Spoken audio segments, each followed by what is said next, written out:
me, come on, bet on me, bet on me, get up, bet on me, bet on me, bet on me.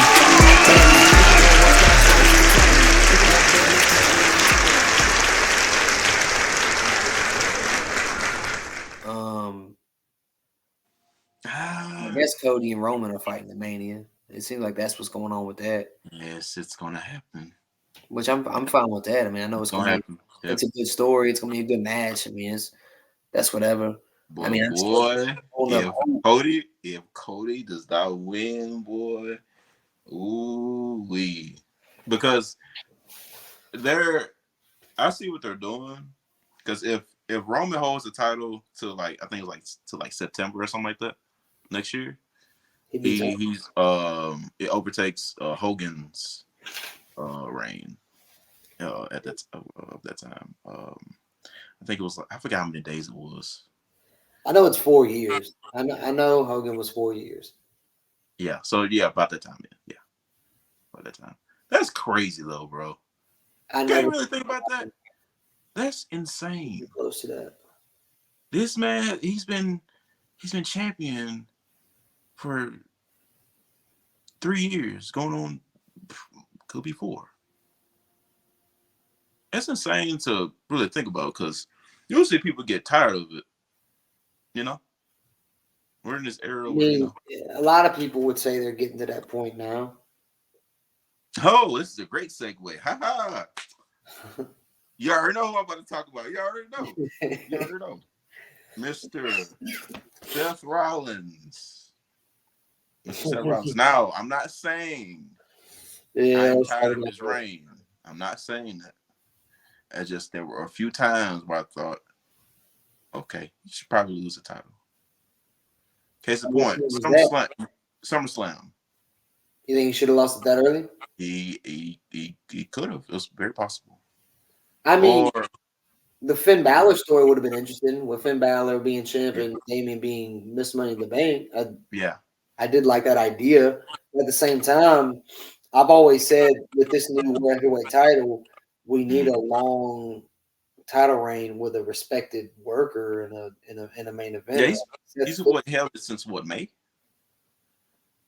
Yeah. I think this is May, right? And I thought Shinsuke, I was like, well, Shinsuke could beat him because Seth's got the perfect out. He's got a bad back. You can always Which match, though? The first one or the second one? Either one, especially the second one. The second one, I thought it was up. I thought I was like, yeah, Seth losing this one. Ain't no way. In my back of my mind, I knew it wasn't gonna happen though. And even with the one with against Drew, I didn't think he was gonna lose. Like, I really didn't. I didn't think he was gonna lose. Yeah, at this point, I didn't either. I would have welcomed it just because it's Drew, but yeah, I know a lot of people. It seems like people are turning on Seth again. We go through this every couple of years. Again, you know, they turned on him in 2018 with the that was 2019. I'm sorry, it was the fucking Beast Slayer era. What was that? Yes, That's like 2018. 2019. 2019. No, 2020. 2018 was Intercontinental Championship. Okay, I can tell you this. It was whenever that year where Seth was in that. It was like that gauntlet match. It was on Monday Night. It was on Raw, and that basically that catapulted him to a whole nother like stratosphere. Yeah, he was red hot for like I want to say because like 6 months, 6-7 months. Yeah, people stopped liking him. I mean, he shot himself in the foot. If we're gonna be completely honest, because I know he said some shit on Twitter that people were about. So I don't want to absolve him from all guilt there, but it is pretty interesting how people was bored of him then, and then he turned heel and everyone loved him, and then now it's the same thing. People are bored of him again. They don't like him. Yeah. Here's the thing: they had to turn him face because it was ridiculous. That's what happens. Dude. He gets shot as a heel. They're forced to turn him face because he's so fucking good. Yeah. Everybody wants to cheer for him. And then we're allowed to cheer for him. and it don't take long. People just don't like to cheer for Seth for too long. It seems like. I don't know. I do like the fact that he's like, I obviously like baby faces being fighting champions, cool or whatever. But I like how he kind of contemplates like, I give you an open challenge or whatever, but oh damn, I wasn't expecting you to say tonight or whatever. Like he'll do like this. But at the same time, Sammy said, I don't want to take advantage of you having a fucked up back. Did you say that? And then Seth was like, I ain't no punk bitch. You gonna fight me type shit. Basically. Like, you know what I mean? It kind of went that route. So I don't know, man. I mean, it's kind of weird because he, like you said, he kind of does both. Like he wrestles with himself on that. He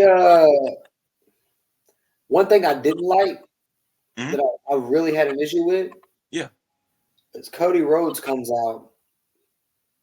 Oh God. And says, I'd like to introduce you to the members of my team. And then here comes the World Heavyweight Champion, Seth Rollins, as a member of Cody Rhodes' team. That should never fucking happen. That's the World Heavyweight Champion. That's the man. He in theory runs the show. This is his show. This is his shit. Right. And you got Cody Rhodes. It gave me vibes of CM Punk being WWE champion and John Cena main eventing. That's the vibes it gave me. Like Cody Rhodes is playing that John Cena role while Seth Rollins is playing that CM Punk role. That's what it reminded me of. I know Cody ain't main evented over Seth at a pay-per-view or nothing, but it's still. But that's the thing it gave me. That should never happen. Seth, if anything, Seth should be introducing the team. Right. If anything. Right. So, I mean, a little bit of pet peeve there, but that's the old school way of looking at it. The world champion should be the man of the entire show, especially when it's a new title that they're trying to get over. Mm-hmm. But I personally hasn't had too much of an issue with the reign. I've enjoyed it. I ain't had a problem with it. Does the title does it feel secondary? When it shares or does it WWE Championship, yes, it does. On Monday night, it don't. Like when I'm just watching Raw, it feels like the title. Mm-hmm. I mean, it's close because Gunther's killing it, which I know he said recently that he feels he outgrown the Intercontinental Championship. I would like to talk about that later. That was great.